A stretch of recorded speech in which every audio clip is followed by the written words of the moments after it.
할렐루야! 살아계신 하나님께서 이 시간도 우리와 함께 하심을 믿습니다. 오늘은 어버이 주일입니다. 출애굽기 20장 말씀, 또 예배소서 6장 말씀을 중심으로 복 받는 것도 길이 있다. 복 받는 것도 길이 있다라는 제목으로 하나님 말씀 증거하도록 하겠습니다. 출애굽기 20장 12절을 보시면 하나님이 주신 10가지 계명, 10계명 중에 제5계명은 부모를 공경하라입니다.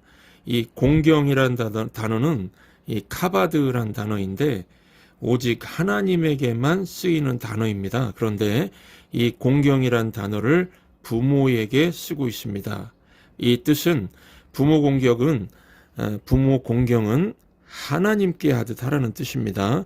또 예배소서 6장 2절부터 3절을 보시면은 부모 공경이 약속 있는 첫 계명이라고 말합니다. 내 아버지와 어머니를 공경하라. 이것은 약속이 있는 첫 계명이니 이로써 내가 잘되고 땅에서 장수하리라. 누가 약속하신다는 것입니까? 하나님. 하나님입니다. 부모 공경하는 자녀들은 하나님이 책임지시겠다는 뜻입니다. 부모 공경만 하면 잘되고 장수하는 일은 하나님이 책임지신다는 뜻입니다. 여러분, 복 받는 것도 길이 있습니다. 그 길을 따라가면 하나님이 약속하신 축복의 산에 올라가게 된다는 것입니다. 그 길이 무엇입니까? 부모 공경하는 것입니다. 부모는 육신의 부모도 있고 영적인 부모도 있고 또 사회적인 부모도 있습니다. 육신의 부모는 나를 낳아준 어머니와 아버지를 말하고 영적인 부모는 나의 영적 성장을 위해 기도해주는 목사님, 사모님, 장로님, 권사님들을 말합니다. 사회적인 부모는 나이가 든 윗사람들을 말합니다. 그래서 어르신들, 윗사람들은 누구가 되었든 공경하시기 바랍니다. 하나님같이 대하시기 바랍니다. 그러면은 잘 되는 길이 열리게 될 것입니다. 이건 단순히 저의 설교가 아니라 누구의 약속인 겁니까? 하나님의 약속입니다. 여러분, 하나님께서는 분명히 약속하셨습니다.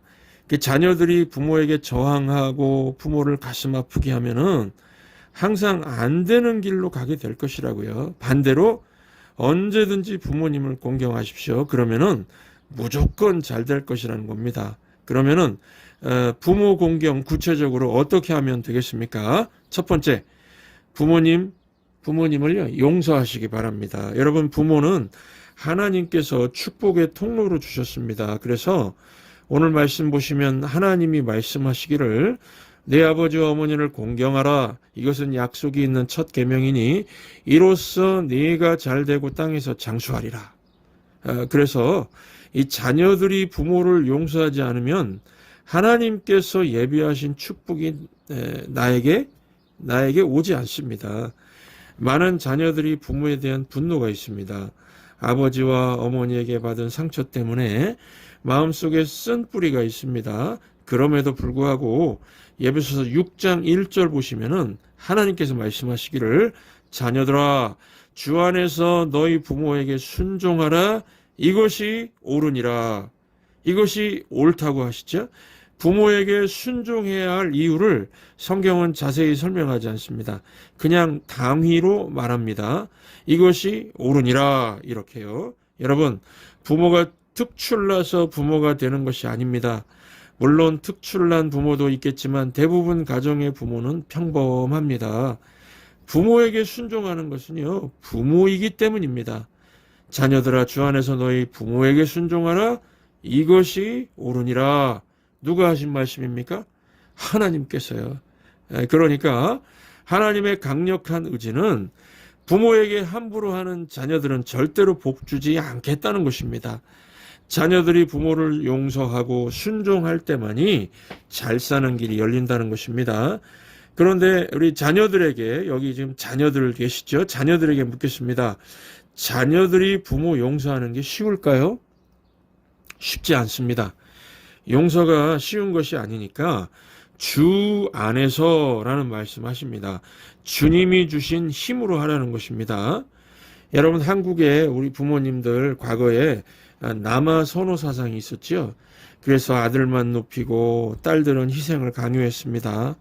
한 집안에 아들과 딸이 있으면 아들만 공부시키고 대학 보내려고 했습니다. 아마도 여기 60 넘으신 분들은 다 겪으셨을 겁니다.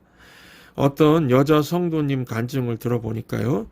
어머니가 아들만 높이고 아들만 잘 대접하는 것에 상처를 받았다고 합니다.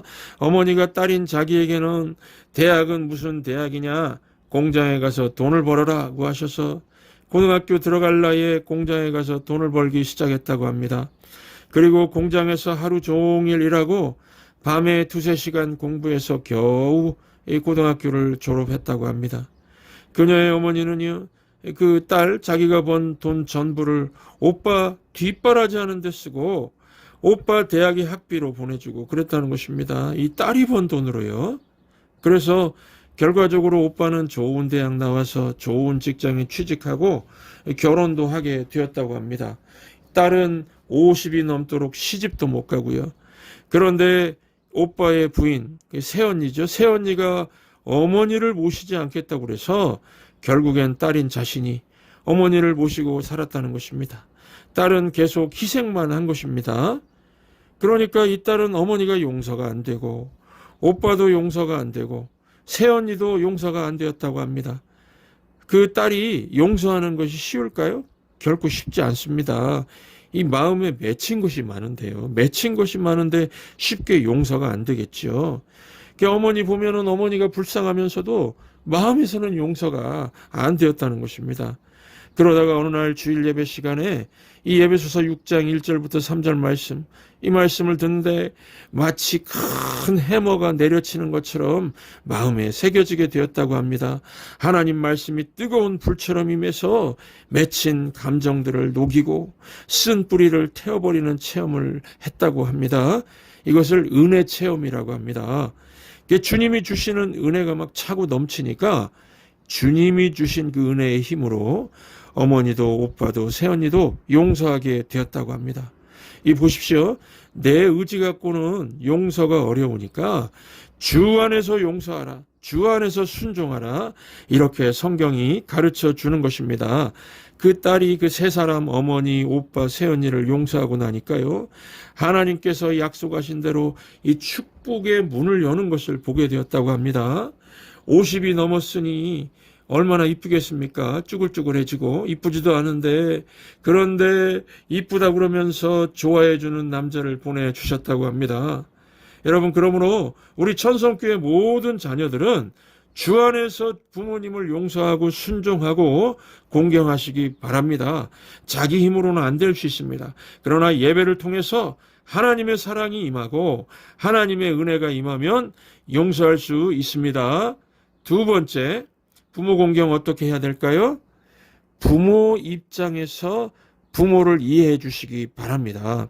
제가 청소년 사역을 10년 넘게 하고 청년 사역도 8년 정도 하면서 이 10대 중고등학생들도 많이 만나고 20대 30대 젊은이들도 많이 만났습니다. 그들이 말하는 것을 들으면서 놀랬던 것은요. 그들이 부모에게 이 사랑받았던 것보다 상처받았던 것들을 더 많이 기억하고 있었다는 것입니다. 제가 그들의 부모들 대부분을 알고 있었는데 그렇게 나쁜 부모님들이 아니었거든요. 그래서 제가 객관적으로 생각해 보니까 청소년, 청년들 중에 상당수가 상처가 아니었는데 상처받았다고 오해를 했다는 것입니다. 또 한 가지는 그들이 상처받은 것들만 기억하고 있었다는 것입니다. 사람 마음이 그런 것 같습니다. 저도 사역하면서 학생들 막 수없이 사주고 좋은 거 있으면 아낌없이 주고 막 사랑해 줬습니다. 그런데 그런 것들은 기억 안 하고요. 섭섭했던 거 한 가지만 그렇게 기억을 하는 것입니다. 은혜는 기억을 안 합니다. 섭섭함, 상처만 기억합니다. 부모와 자식들 간에도 이런 경우가 있을 수 있다는 것입니다. 부모가 일평생 희생한 것은 기억하지 못하고 어릴 때 그냥 등짝 한 대 맞은 거, 종아리 한 대 맞은 것 기억하면서 평생 동안 상처받았다고 생각한다는 것입니다. 여러분 이게 정확히는 주관적인 상처일 경우가 많습니다. 예를 들어서 어릴 때 엄마가 등짝을 후려친 것은 자기를 때린 것이고 뭐 가정폭력이라고 그래서 아이고 그 엄마한테요 진지하게 물어보면은 엄마 말씀은 막 끝까지 애가 고집을 피우는 그 아이를 참다 못해서 이렇게 한 대 등짝 후려친 것이라고 말하는 것입니다. 이거는 주관적인 상처죠. 주관적인 상처를 내가 상처라고 말하는 이런 자녀는요, 마음이 병든 것입니다. 부모들이 잘해준 것은 생각하지 않고 상황이 여의치 않아서 못해준 거, 자기 요구를 안 들어준 거, 부모의 결정과 처벌에 대해서 부당함만을 내세우며 피해자라고만 생각하는 것은 이거는요, 지독한 이기주의라고 할 수 있습니다. 이 피해자 코스프레 하면서 상처받았다고 하는 자녀는 부모를요, 전혀 이해하려고 하지 않는 것입니다. 초등학교 5학년 때에 거짓말을 했다는 이유로 어머니로부터 호되게 종아리를 맞은 두 사람이 있습니다. 그 중에 한 사람은 그때 맞은 매가 지금도 억울하다고 말합니다. 반면에 또 다른 사람은요, 그때 그 사건으로 인해서 내가 무슨 일이 있어도 거짓말은 하지 말자. 이것을 삶의 철학으로 지켜오고 있다고 또 말하는 사람이 있습니다. 어떻게 이토록 다른 반응이 나올 수 있을까요? 부모가 정당한 징계를 한 것인데 상처라고 오해한 사람이 있고, 또 한 사람은 부모 입장에서 내가 거짓말하는 거 고쳐주려고 그래서 부모 입장에서 이해한 사람이 있는 것입니다. 그래서 여러분, 저는 자녀들이 말하는 상처는 그 앞에 수식어 주관적인 말을 이 단어를 붙여야 하는 것들이 많다는 것을 제가 이 젊은이 사역하면서 깨달았습니다. 자기 입장에서 상처라는 뜻입니다. 부모 입장에서 이해하지 않고 자기 입장에서만 생각하니까 상처 아닌 것을 상처라고 하고, 수없이 받은 사랑과 희생은 기억하지 않고 부모가 실수한 것 한 가지 붙들고 괴로워한다는 것입니다. 브롱스에서 제가 청소년 사역을 할 때 한 여학생이 제게 와서 가출을 하겠다고 심각하게 말을 했습니다. 이유를 물었더니 특별히 부모, 엄마 때문에 힘들다는 것입니다. 그런데 제가 볼 때 그 엄마는요, 매우 헌신적인 분이었습니다. 그 아이를 위해서라면 뭐든지 희생할 각오를 하고 미국 이민까지 오신 분입니다. 그래서 제가 그 여학생에게 말을 했습니다. 엄마가 너에게 무엇을 해줄까만 생각하지 말고 네가 한 번이라도 엄마를 위해서 무엇을 할 수 있을까 한번 생각해봐라. 그랬더니 그 말을 진지하게 듣고서는요, 가출을 포기하는 걸 봤습니다. 엄마 입장을 한 번이라도 생각해 보니까 행동이 달라지는 걸 봤습니다. 최근에 이 왕이 된 자녀 싸가지 코칭이라는 책이 있습니다. 요즘 자녀들은 매사에 짜증이고 감사라고는 턱끌만큼도 없고 또 끝없는 불평 불만만 하고요. 부모를 막 종처럼 부려먹고 작은 일만 시켜도 why? 내가 왜? 이러면서 이게 대든다는 것입니다. 부모 입장을 생각지 않고 자기 입장에서만 생각하는 독재자 같은 자녀들이 늘어난다는 것입니다. 여러분, 이런 시대에 우리 교회의 사명은 이 주일학교에서부터 부모 공경을 제대로 가르쳐야 되겠습니다. 여러분, 자녀가 아무리 성숙해도 부모의 마음을 이해할 수 있을까요? 그래서 이 주일학교 교육은 부모를 어떻게 이해할 것인가를 가르치는 게 아닙니다. 이거는 불가능한 거죠. 그냥 하나님 말씀대로 가르쳐야 됩니다. 에베소서 6장 1절, 자녀들아 주 안에서 너희 부모에게 순종하라. 이것이 옳으니라. 순종해야 할 이유를 가르치는 게 아니라 이것이 옳으니라 하면서 부모 공경을 가르치는 것입니다. 존경심을 가르치는 것입니다.